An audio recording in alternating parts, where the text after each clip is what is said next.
How's it going, YouTube? I hope you guys are doing well. My name is Seth, your local real estate agent here in San Antonio, Texas, and I'm here to provide you information so that you better understand the market and know what you need to purchase a home. Today, what we're going to be talking about is what to expect on a home inspection. So, stick around and hopefully you learn something. So as mentioned, what we're going to be talking about today is what to expect on a home inspection.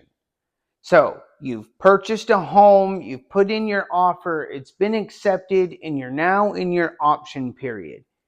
An option period is that time that you get to get your inspections done, get your checks done to make sure that you want to purchase the home and there's no issues.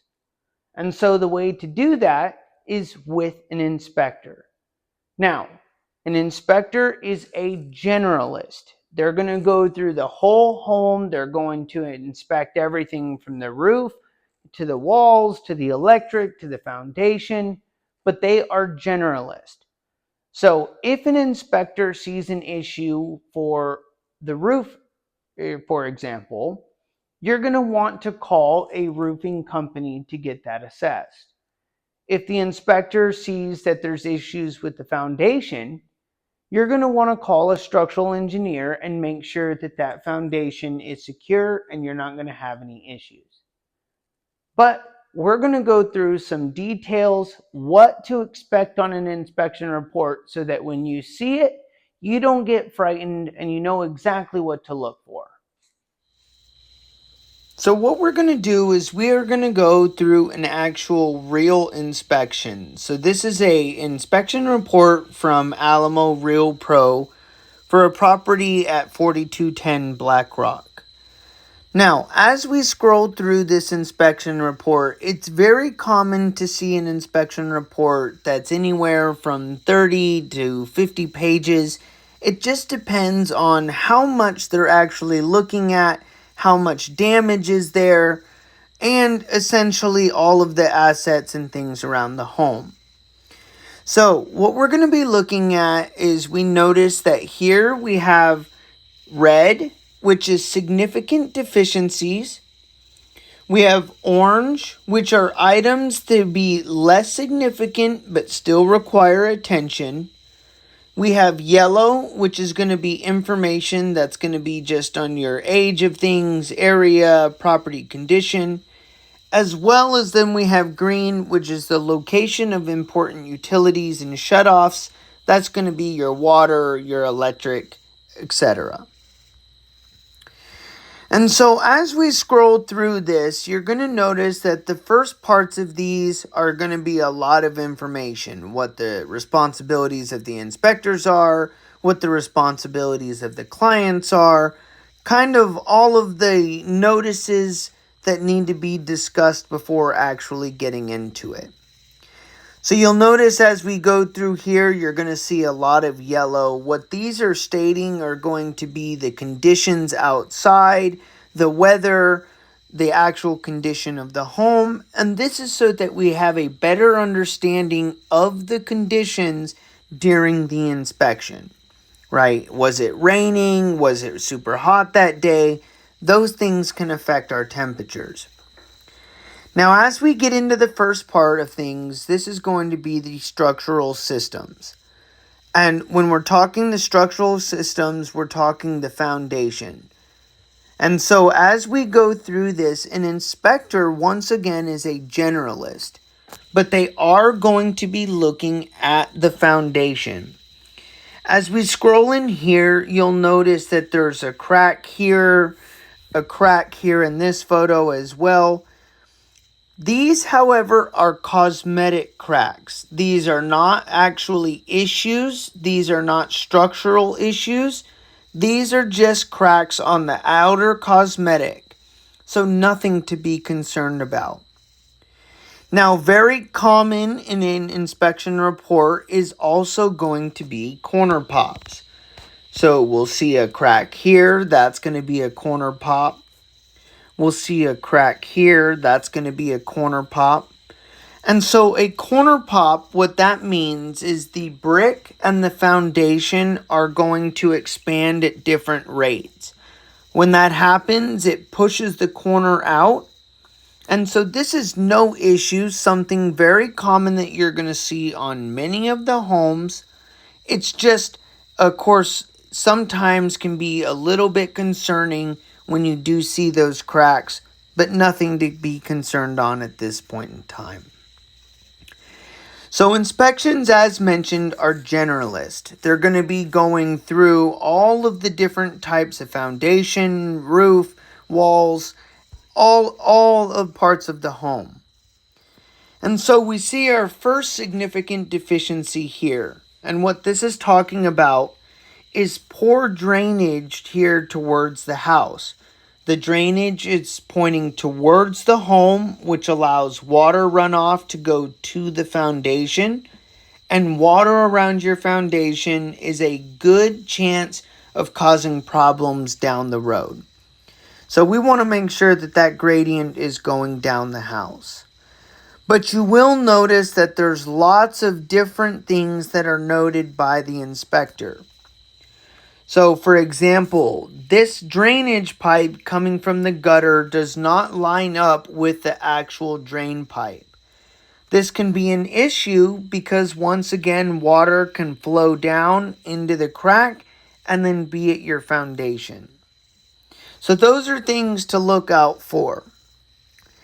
As we continue on, of course, an inspector is going to be looking at the roof. They're going to be looking at the gutters. They're going to be looking to see if the flow is proper. And once again, we see that this gutter downspout is not centered over the drain below.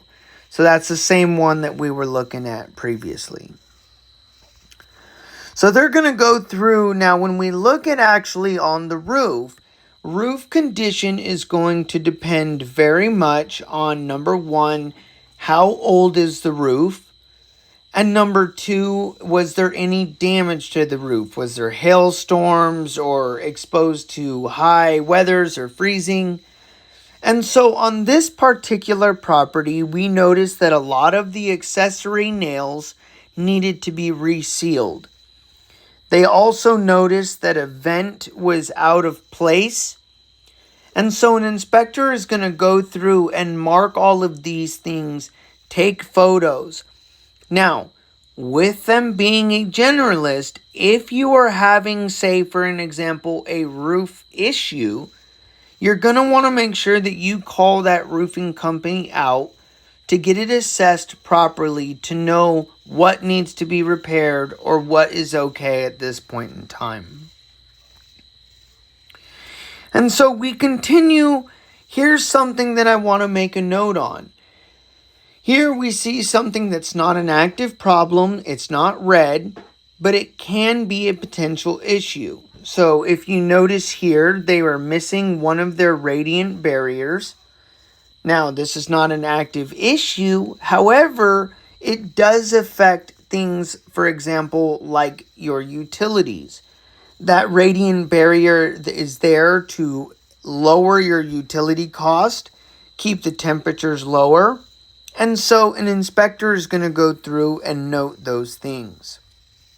Now, you'll notice on this inspection report that there are a lot of issues.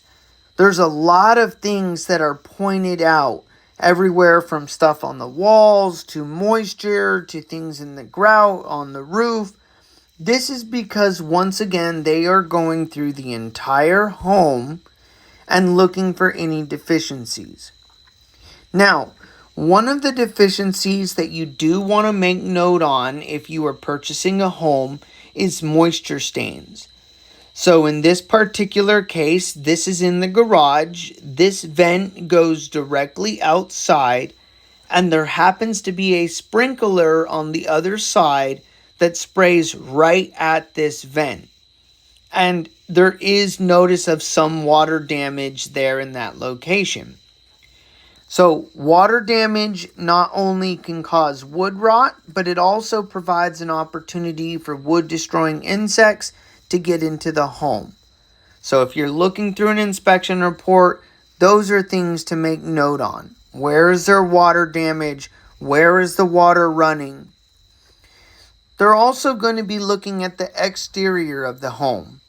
So in this case, what they're talking about is sealing up where the brick is at, sealing up where these attachments are at, as well as any cracks or places where water is running. You're going to want to make sure that that's sealed properly, and the inspector is going to go through that with you. So here, same thing, we see another large crack observed. The recommendation is that you just seal up that crack so that water is not getting behind there and getting into the brick.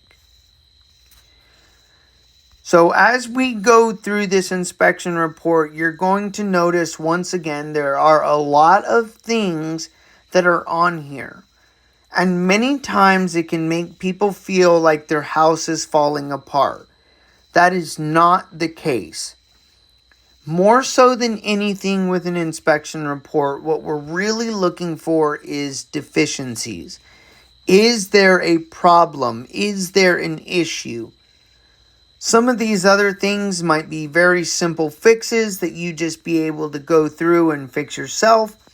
Some of them are going to be cellar repairs, that you actually have the cellar repair before closing. But they're going to cover all of these different types of things. Now, I'm not going to go through this full inspection report and show you every little thing. What I did want to do is show you generally what to expect when looking at an inspection report.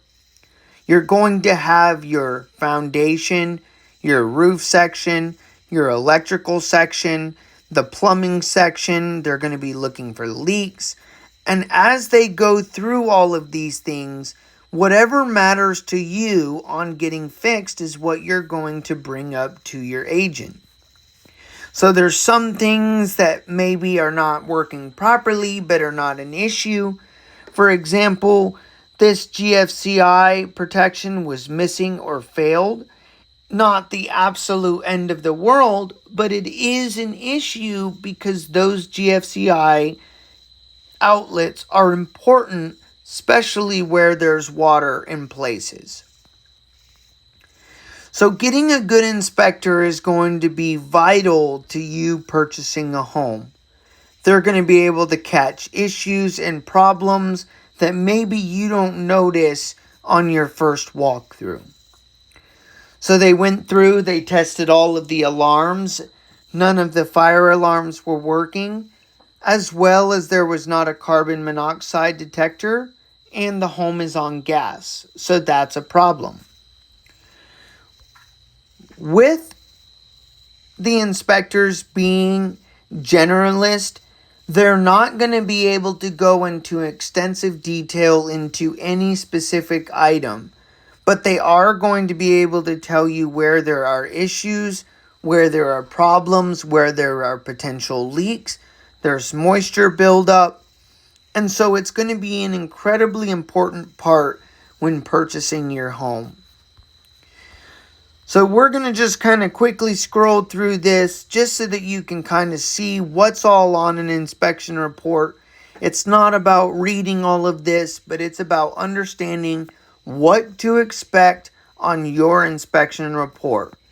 And when you do see those reds, when you do see something like this that shows, hey, there's an issue here, we want to make sure that that issue gets resolved and fixed, so that you're not having more problems down the road. Because this small leak could lead to a major issue if it's not addressed properly in time. And so they're going to go through all of these different things. So hopefully you have a better idea, better understanding of what an inspection report is going to look like, what to expect, what to look for. But most of all, it's going to be very important that you go through this with your agent to make sure that you understand everything that is going to be on this report. There's going to be some things that matter a lot, and then there's going to be some things that don't matter that much. Now, one thing that you will never do when it comes to cellar repairs is you will never just say, fix everything on the inspection report. That's just never how that's going to work. You're going to go through the things that need to be fixed, that need to be addressed, that are issues, that are problems. And the more that you go through them, you're going to find the things that are important for you. So this is an inspection report. Hopefully you've learned a little bit about what goes on in an inspection report and what to look for. Now that we've gone through the inspection report, hopefully you have a little bit better idea of what to expect and what to look for during an inspection report. Remember, your home is going to be one of the biggest purchases of your life, so you're going to want to get it inspected. But you're also going to want to make sure that you have an agent that can walk through it with you so that you understand what you're getting into. So if you're looking to purchase a home, here's my number. Feel free to give me a call. And remember, the experience matters.